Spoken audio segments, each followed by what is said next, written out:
గోదావరి పైన తెలంగాణ ప్రయోజనాలను దెబ్బతీసే విధంగా ఆంధ్ర ప్రాంతం వాళ్ళు కుట్ర చేసి, ఆంధ్ర ప్రభుత్వం ముఖ్యంగా చంద్రబాబు నాయుడు గారు కుట్ర చేసి బనకచెర్ల కడతా ఉంటే, దానికి వత్తాసు పలకడం అంటే ఇది తెలంగాణకు తీరని ద్రోహం చేయడమే.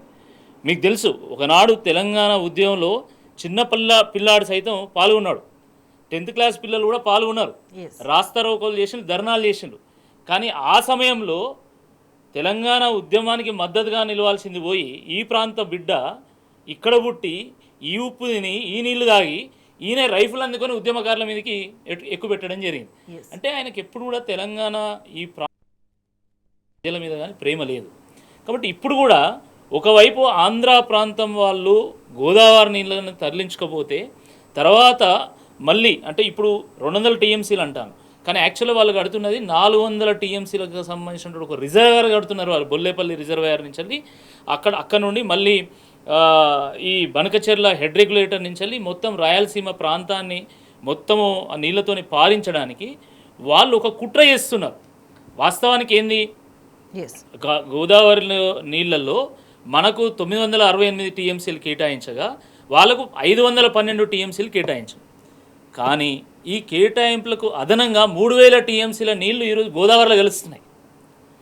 ఆ గోదావరిలో కలిసేటువంటి నీళ్ళే మేము వాడుకుంటాం కదా, మేమేం అదనంగా మేము తీసుకుపోతలేం కదా అని చెప్పి ఆంధ్ర వాళ్ళు వాదిస్తున్నారు.